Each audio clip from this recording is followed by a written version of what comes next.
নির্বাচনী দায়িত্ব পেশাদারিত্বের সাথে সম্পাদনের লক্ষ্যে পুলিশের দক্ষতা ও সক্ষমতা বৃদ্ধি সংক্রান্ত আজকের এই প্রশিক্ষণ কার্যক্রম নিছক একটি প্রশিক্ষণ কর্মসূচি নয়, বরং এটি দুর্বার্তায়ন প্রক্রিয়ার রাজনৈতিক ক্ষমতাসীনদের দীর্ঘদিনের অগণতান্ত্রিক, স্বৈরতান্ত্রিক, একানায়কত্ব ও ফ্যাসিবাদ বিলোপের গণতন্ত্রের ভিত্তি পূর্ণ প্রতিষ্ঠা ও তার রক্ষার জন্য একটি ঐতিহ্যবাহী, সুশৃঙ্খল, পেশাদার, প্রশিক্ষিত, সুসজ্জিত, দেশপ্রেমিক পুলিশ বাহিনীর সুসংগঠিত হওয়ার দৃঢ় প্রত্যয়, প্রতিশ্রুতি, প্রতিজ্ঞা এবং সমন্বিত সম্মিলনীয় শক্তি। আমাদের সামনে জাতীয় নির্বাচন, যাহা বহু বছর পর অবাধ, সুষ্ঠু ও অংশগ্রহণমূলক পরিবেশে অনুষ্ঠিত করার লক্ষ্যে আমরা আন্তরিক এবং নিরলসভাবে পরিশ্রম করে যাচ্ছি। এই নির্বাচনকে ঘিরে এদেশের আপাময় জনগণের প্রত্যাশা আকাশ ছোঁয়া। সেই প্রত্যাশা পূরণের সবচেয়ে গুরুত্বপূর্ণ দায়িত্ব পুলিশের কাঁধে। নির্বাচন সংক্রান্ত এই প্রশিক্ষণ কোর্সটি এক অর্থে পুলিশের মধ্যে একটি মাল্টিপ্লায়ার ইফেক্ট সৃষ্টি করবে। প্রায় 1.5 লক্ষ পুলিশ সদস্যকে এই প্রশিক্ষণে প্রদান করা হবে। এই প্রশিক্ষণ গ্রহণ করে পুলিশ সদস্যদের দক্ষতা, মনোবল, জ্ঞান ও দায়িত্ববোধ বহুগুণে বৃদ্ধি পাবে বলে আমি বিশ্বাস করি। পুরনো বাহিনী একযোগে একই মানদণ্ড, একই শৃঙ্খলা, একই নিরপেক্ষতা নীতিতে পরিচালিত হবে, যা একটি সুষ্ঠু নির্বাচন সম্পন্ন করার জন্য অপরিহার্য। প্রসঙ্গক্রমে আমি বলতে চাই, when law enforcement agencies are full neutrality, they do not just protect the ballots, they protect the nation's faith in democracy. প্রিয় পুলিশ সদস্যবৃন্দ, মনে রাখতে হবে, আইনের প্রয়োগ শুধু শক্তি দিয়ে নয়, ন্যায়, নিষ্ঠা ও মানবতাকে দিয়েও প্রতিষ্ঠিত হয়। নির্বাচনী মাঠে আপনারা কেবল আইন শৃঙ্খলা রক্ষাবাহিনী নন, আপনারা জনগণের নিরাপত্তা, আস্থা ও গণতান্ত্রিক অধিকার রক্ষার প্রতীক। আমরা যদি আন্তর্জাতিক অভিজ্ঞতা দেখি, তবে বিষয়টি আরও স্পষ্ট হবে। আয়ারল্যান্ডে শান্তি প্রতিষ্ঠার পর পুলিশ বাহিনীতে এমন একটি পুলিশিং ব্যবস্থা চালু করা হয়, সেখানে সাধারণ মানুষের প্রয়োজন, অধিকার এবং কল্যাণকে সর্বাগ্রে গুরুত্ব দেওয়া হয়ে থাকে এবং জনগণের আস্থা ফিরে আসা ও নির্বাচন শান্তিপূর্ণ হয়। দক্ষিণ আফ্রিকায় 1994 সালে প্রথম গণতান্ত্রিক নির্বাচনে পুলিশের নিরপেক্ষ অবস্থান বিশ্বে দেখেছিল কিভাবে একটি জাতি শান্তিপূর্ণ পরিবর্তন সম্পন্ন করতে পারে। এই অভিজ্ঞতাগুলি আমাদের জন্য শিক্ষণীয়। আমরা চাই বাংলাদেশ পুলিশ এমন মানদণ্ড স্থাপন করুক, যা শুধু দেশেই নয়, আন্তর্জাতিক অঙ্গনেও প্রশংসিত হবে।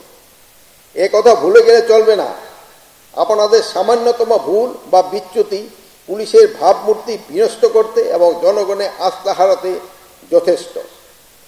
মনে রাখবেন, আমাদের ব্যর্থতা জোরে ঘোষণা করা হয়, কিন্তু আমাদের সফলতা প্রচার করা হয় না। সাংবাদিক ভাইদের জন্য আমি এই ওয়ার্ডটা আবারও পড়ছি। আমাদের ব্যর্থতা জোরে ঘোষণা করা হয়, কিন্তু আমাদের সফলতা প্রচার করা হয় না। স্বাস্থ্যকর অল টাইম ফ্যামিলি কেক, সব সময় অল টাইম হেলদি লাইফ। প্রশিক্ষণ শেষে কর্মস্থলে যাওয়ার পর প্রতিপালনের জন্য আমাদের প্রতি আমার কতিপয় নির্দেশনা প্রদান করছি। আপনাদের জুরিডিকশনে কোন স্থানে কি অপরাধ, অস্থিতিশীলতা, উত্তেজনা তৈরি হতে পারে, সেগুলি পরিমাপ নির্ধারণ করে তা ম্যানেজ করার প্রতিরোধমূলক ব্যবস্থা তৈরি করবেন এবং দিন শেষে হালনাগাদ তথ্য পুলিশ হেডকোয়ার্টারে অবহিত করবেন। অধীনস্থ পুলিশ অফিসার ও ট্রুপদের পেশাদারিত্ব, টিম স্পিরিট, শৃঙ্খলা, মনোবল বৃদ্ধিকে পদক্ষেপ গ্রহণ করবেন। এ লক্ষ্যে পেশাগত প্রশিক্ষণ, আইনি ধারণা, নৈতিক মূল্যবোধ, ধর্মীয় মূল্যবোধ, মানবাধিকার বিষয়, সাপ্তাহিক, পাক্ষিক, মাসিক শিক্ষণ সহ মাস্টার প্লেট করবেন। থানা থেকে লুট হওয়া, হারানো, অবৈধ অস্ত্র অভিযান ত্বরান্বিত করবেন। আমরা ইতিমধ্যে মন্ত্রণালয় থেকে এই বিষয়ে পুরস্কার ঘোষণা করেছি। অপারেশন ডেভিল হান্ট না থাকলেও এর কর্মতরতা বন্ধ নাই। ফ্যাসিস্টদের তালিকা আপনাদের কাছে রয়েছে, তারা সমাজ ও রাষ্ট্রের অস্থিরতা সৃষ্টিতে সরাসরি জড়িত। অনেক অপরাধী জামিনে ছাড়া পেয়ে অপরাধ করছে, তাদের আইনের আওতায় আনতে হবে। মাদক, জুয়া ও মেলার অনুমতি বন্ধ থাকবে। সড়ক ও পরিবহনে, বাজারে চাঁদাবাজি বন্ধ থাকবে। চাঁদাবাজদের গ্রেপ্তার করতে হবে। সামনে দুর্গাপূজায় আবারও সারা দেশে অস্থিরতা সৃষ্টির পায়তারা হচ্ছে। গত বছরের ন্যায়ও এবছর সর্বোচ্চ সতর্কতা থাকতে হবে। গতবার কিন্তু আপনাদের সহযোগিতায় দুর্গাপূজা খুব ভালোভাবে হয়েছে, এই জন্য আপনারা ধন্যবাদ পাওয়ার যোগ্য, এবং আপনি জাতীয় কিন্তু আপনাদের সবাইকে ধন্যবাদ দিয়েছে। রাজনৈতিক কোন দলের পক্ষাবলম্বন, বিশেষ সুবিধা প্রদান, নিজেকে রাজনৈতিক কর্মী ভাববেন না। মনে রাখবেন, পেশি শক্তি, রাজনৈতিক এবং কুৎসিততা কখনই শান্তি প্রতিষ্ঠা করতে পারে না। এখন যারা পরাজিত, 10 বছর পর তারাই তোমার চেয়ে অনেক বেশি শক্তিশালী লড়বে। আমি স্মরণ করে দিতে চাই, তোমাদের সমস্ত কাজ জনস্বার্থে এবং প্রতিটি কাজ আইন দ্বারা পরিচালিত হয়। এই আপনাদের আমি বলছি যে আপনারা কিন্তু রাজনৈতিক দলের থেকে একটু দূরে থাকবেন। আমি এর আগে বহুবার আপনাদের বলছি, আপনারা এখন যদি তেল দেওয়া শুরু করে দেন, আপনাদের কিন্তু নির্বাচনের পর আপনাকে তেল শেষ হয়ে যাবে। এখন যার কাছে যে তেলটা রিজার্ভ করে রাখছে সেই কিন্তু তেল দিয়ে উঠতে যাবে। এই জন্য আপনারা কোনো দলের দিকে যাবেন না। আপনারা একেবারে জনগণের যে আশা আকাঙ্ক্ষা, এটা পূরণ করার জন্য আপনারা চেষ্টা করবেন। ধৈর্যের সাথে মাথা ঠান্ডা রেখে সকল অপশক্তিকে আইনি প্রক্রিয়ায় মোকাবেলা করতে হবে।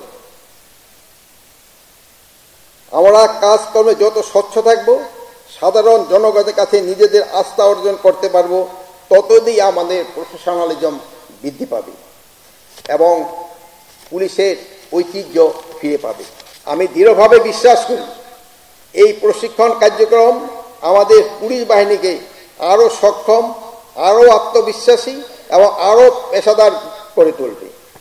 আমরা চাই আগামী জাতীয় নির্বাচন হোক বাংলাদেশের ইতিহাসে সর্বাধিক অবাধ, অংশগ্রহণমূলক, সুষ্ঠু, নিরাপদ, শান্তিপূর্ণ এবং উৎসবমুখর। আর সেই সফলতার অন্যতম প্রধান নিয়ামক হবে বাংলাদেশ পুলিশের দক্ষতা, নিরপেক্ষতা এবং পেশাদারিত্ব। বাংলাদেশ পুলিশ প্রমাণ করবে তারা জাতিসংঘের মিশনে দক্ষতা ও পেশাদারিত্বের সাথে কাজ করে আন্তর্জাতিক পরিমণ্ডলে যেভাবে নিজেদের ভাবমূর্তি উজ্জ্বল করেছে, একইভাবে সততা, শৃঙ্খলা, নিরপেক্ষতা ও নিষ্ঠার সাথে দায়িত্ব পালন করে নিরাপদ পরিবেশে একটি অবাধ, সুষ্ঠু নির্বাচন সম্পন্ন করতে অগ্রণী ভূমিকা রাখতে সক্ষম হবে। আমি এই কোর্সে প্রণয়নে যারা অক্লান্ত পরিশ্রম করছে তাদের আমি আন্তরিক ধন্যবাদ জানাই এবং এই কোর্সের সার্বিক সাফল্য কামনা করি।